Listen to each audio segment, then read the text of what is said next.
Esta es la clase de control de trabajo de parto. Para empezar con algunas definiciones, definimos parto como la expulsión de un feto de peso igual o mayor a 500 gramos a través de los genitales externos. Con respecto a la definición de trabajo de parto, tenemos una definición teórica, que es el conjunto de fenómenos fisiológicos que tienen por objetivo la salida de un feto vivo a través de los genitales.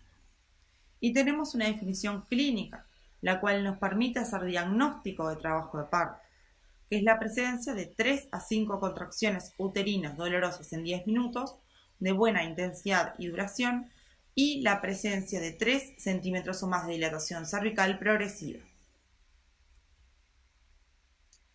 Podemos clasificar el trabajo de parto según su forma de inicio, que puede ser espontánea o inducida, es decir, que están medidas físicas o farmacológicas para iniciar el trabajo de parto.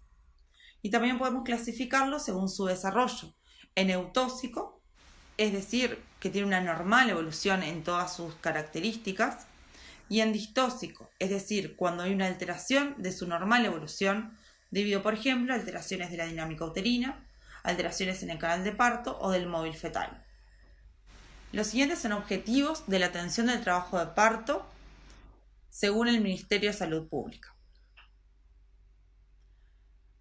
Lograr un parto en óptimas condiciones, sin secuelas físicas ni psíquicas para la mujer. Acompañar el proceso normal del parto con el mínimo intervencionismo.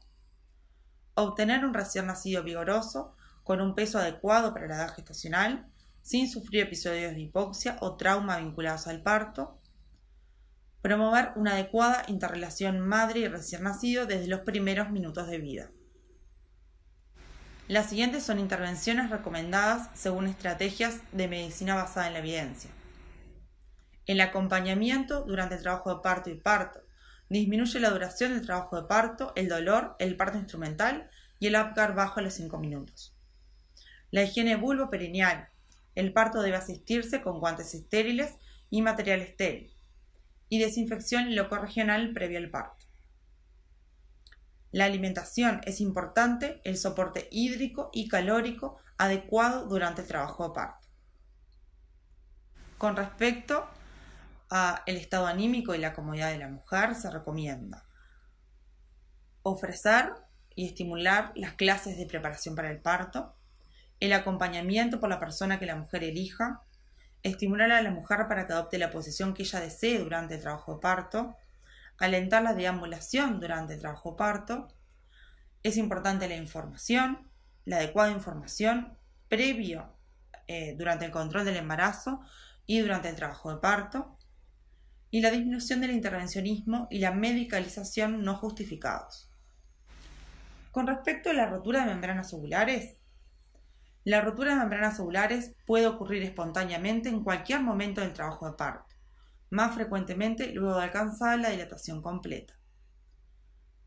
Luego de haberse producido la rotura de membranas, tiene indicación la realización de un examen, un tacto vaginal, para valorar la dilatación cervical, para valorar la altura de la presentación y para descartar complicaciones, como por ejemplo el prolapso de cordón umbilical o prolapso de miembros.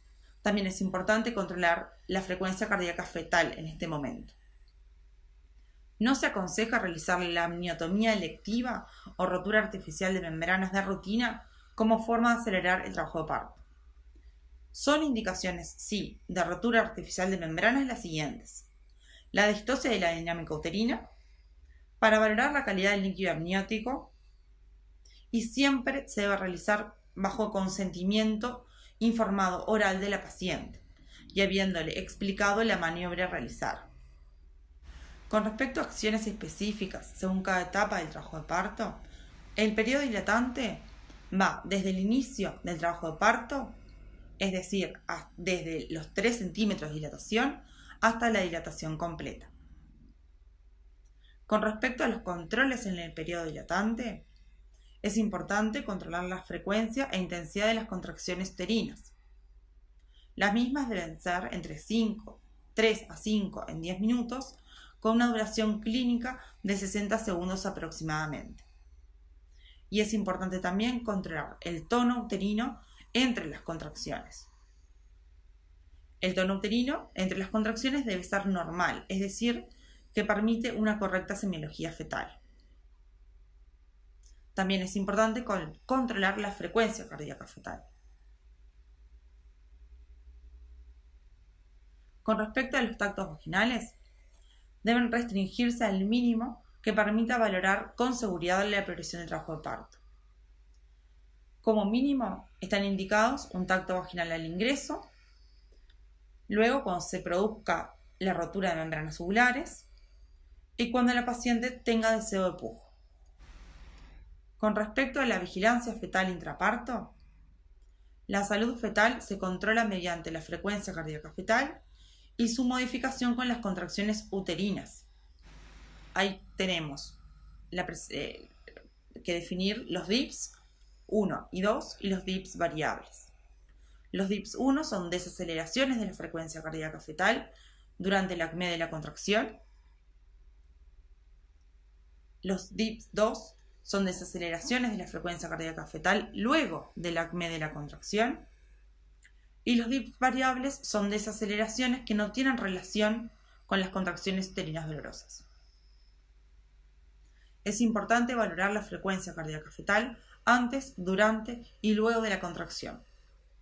La frecuencia cardíaca fetal normal durante el periodo dilatante es de 110 a 160 latidos por minuto. El registro de la frecuencia cardíaca fetal puede realizarse de manera intermitente, mediante Doptone, o continua mediante monitorización electrónica continua. Pero el uso de la monitorización electrónica continua no ha demostrado disminuir la morbimortalidad neonatal y se recomienda su realización en embarazos de alto riesgo, es decir, que no está indicada la monitorización electrónica continua para controles de trabajo de parto de bajo riesgo. La monitorización continua tiene un alto valor predictivo negativo de un 98%, sin embargo tiene un muy bajo valor predictivo positivo, solo de un 15%. En embarazos de bajo riesgo se recomienda la ocultación intermitente de la frecuencia cardíaca fetal. Son algunos criterios diagnósticos de sospecha de hipoxia fetal los siguientes: la frecuencia cardíaca fetal mayor a 160 latidos por minuto por 10 minutos que no se modifica con la posición, la presencia de DIPS 2 en las 3 últimas contracciones uterinas dolorosas, la presencia de una bradicardia menor a 110 por lo menos durante 10 minutos durante el periodo dilatante y la variabilidad disminuida o ausente de la frecuencia cardíaca fetal. En caso de bradicardia fetal, el aumento de la frecuencia cardíaca fetal al estimular la cabeza fetal de 15 latidos durante 15 segundos es un buen predictor de ausencia de acidosis. Con respecto a características del líquido amniótico, el mismo puede ser normal o puede ser un líquido amniótico meconial fluido que no tiene traducción patológica, y el líquido amniótico puede ser meconial espeso. Las características de un líquido meconial de estas características, clásicamente se describe como puré de arvejas, es un marcador de posible pérdida de bienestar fetal. Con respecto al periodo expulsivo, el mismo comienza con la dilatación completa y finaliza con el nacimiento. Los objetivos para la atención de este periodo son evaluar el bienestar de la salud materna y fetal, evaluar la progresión del descenso de la presentación fetal y detectar precozmente alteraciones. Con respecto a los controles fetales, son discutibles los patrones de frecuencia cardíaca fetal durante el periodo expulsivo que hacen diagnóstico de sospecha de bienestar fetal. Se denomina bradicardia no complicada durante el periodo expulsivo a registros de frecuencia entre 90 y 110 latidos por minuto. Si se mantiene una buena variabilidad y no se asocian otros factores de riesgo, no se asocia con acidosis fetal ni resultados perinatales adversos. En pacientes de bajo riesgo no está indicada la monitorización electrónica continua durante el periodo expulsivo. También durante el periodo expulsivo es importante controlar la frecuencia e intensidad de las contracciones uterinas dolorosas, lo cual se realiza de forma clínica, con el médico al lado de la paciente, con la mano a nivel del fondo uterino, valorando la intensidad y la duración de las mismas y su frecuencia en 10 minutos. Y también es importante valorar el descenso de la presentación.